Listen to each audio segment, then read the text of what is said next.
세상엔 여러 가지 괴담들이 많습니다. 하지만 괴담은 실제로 겪은 이야기와는 완전히 다른 이야기입니다. 오늘 이야기는 어머니의 마지막 여행이라는 제목으로 한 구독자분이 보내주신 사연입니다. 오늘의 이야기 시작합니다. 안녕하세요. 저는 33살의 평범한 주부입니다. 항상 듣기만 하다가 이번에서야 제보를 해보네요.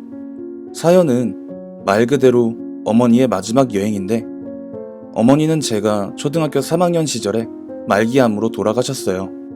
암 자체도 너무 늦게 발견한 데다가 당시 집안 형편으론 감당이 안 되는 치료비에 고통스럽게 하루하루 연명치료만 하는 데에 지친 어머니가 결국 치료를 포기하셨고, 마지막으로 동해바다를 보고 싶다던 어머니의 부탁으로 아버지와 저 그리고 남동생 이렇게 4인 가족은 어머니와의 이별 여행을 떠나게 되었어요. 숙소는 아버지의 지인분이 별장을 빌려주셔서 그곳으로 해결을 할 수 있었고, 하늘도 어머니의 마지막 여행을 안타깝게 생각했던 듯 비가 제법 온다던 일기예보가 무색하게 화창한 초가을에 바닷바람을 만끽할 수 있었습니다. 어머니는 별장의 테라스에 펴놓은 의자에 앉아 바다 풍경을 보며 사색에 잠겨 계셨고, 당시 못 모르는 어린 나이였던 저와 남동생은 신나게 물놀이를 하며 시간을 보냈어요. 그렇게 저녁이 되어 단촐하게 식사를 마친 뒤 저와 동생은 2층의 조그마한 방에서 카드놀이를 하며 시간을 보내다가 잠에 들었습니다. 그렇게 한참을 자다가 갈증이 느껴져 잠에서 깬 저는 냉장고가 있던 1층으로 내려갔는데요. 어머니가 식탁에 앉아서 누군가와 도란도란 이야기를 나누고 있는 것 같아서 아빠랑 대화하고 계시나 보다 하고 반가운 마음에 식탁으로 발길을 옮겼는데, 저는 살면서 그때 처음으로 이승의 사람이 아닌 존재를 목격했습니다. 아직도 생생히 기억나는 그것은 불이 다 꺼진 어둠 속에 있었는데도 형형한 빛깔을 내는 검은색의 장포를 입었고, 마찬가지로 검은색의 사극에서 양반들이 쓰는 그런 갓을 쓴 짙은 화장을 한 창백한 얼굴의 남자가 어머니와 식탁에 마주 앉아서 무언가를 이야기하고 있던 거죠. 저는 숨을 죽이고 계단에 넙죽 엎드려서 어머니와 그 사람의 대화를 얼핏 들었어요. 더 힘드시겠지만 때가 다 되었습니다. 사흘 뒤 제가 모시러 마중을 나올 테니 마음의 준비를 해두셔야 하겠습니다.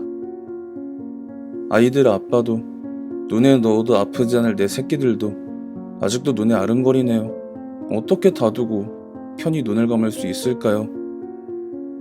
저도 이 일을 시작하면서 수많은 망자들을 인도했지만 당신과 같은 처지의 사람들을 인도할 때만큼은 아직도 마음 한켠이 저리죠. 하지만 어찌하겠습니까? 저는 통보를 하고 인도를 해야 하는 게 일인 것을 말입니다. 이제 그만 정리하시고 미련을 모두 비울 수 없다면 접어라도 두세요. 인생은 한 번이 끝이 아니니까요. 대략 기억나는 부분만 짜집어서 쓴 겁니다. 저는 당시 어머니가 많이 아픈 줄은 알고 있었지만 말기암이라던가 곧 돌아가실 거라던가 그런 건 전혀 모르는 상태였는데, 그런 이미지의 남자가 어머니에게 곧 떠나셔야 한다, 마음의 준비를 해두시라 말하는 걸 듣고 나니까 곧장 어머니가 제게서 떠나갈까봐 너무나 무서워서 그대로 울면서 어머니에게 달려갔습니다. 가지 말라고. 내가 엄마 말도 앞으로 잘 듣고 동생하고 싸우지도 않고 반찬 투정도 안 하고 숙제도 열심히 할 테니까 제발 가지 마시라고 엉엉 울었거든요. 그러니까 그 남자도 갑자기 튀어나온 저에게 당황했는지 다음에 다시 오도록 하겠습니다. 그때가 마지막입니다. 라는 말을 남기고 사라졌고, 어머니는 그런 그와 자신에게 매달려 오는 저를 보고는 끝내 울음을 터뜨리시며 없는 힘을 쥐어짜가면서 저를 끌어안으셨습니다. 다음 날 어머니의 몸 상태는 여행을 떠나기 전날보다 더욱 악화되었고, 급하게 차를 몰아 집에 도착한 아버지는 주치의 선생님을 집으로 부르셨지만 선생님은 다른 차도가 없다며 고개를 저으셨어요.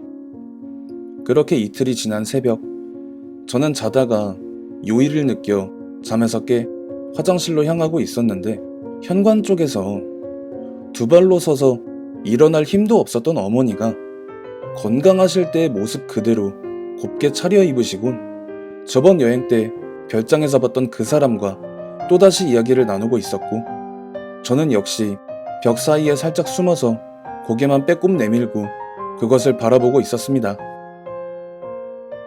역시 발걸음이 떨어지지 않으시겠죠. 허나 인생은 이번이 한 번이 끝이 아님을 다시 한번 상기하시고 제 등만 보고 따라오십시오. 미련을 남겨두고 현관을 나서면 반드시 그 미련에 사로잡혀 영원히 떠날 수 없게 됩니다. 그렇게 하죠. 우리 아이들 씩씩하게 잘 클 수 있도록 그 이가 잘 할 거라고 믿겠습니다.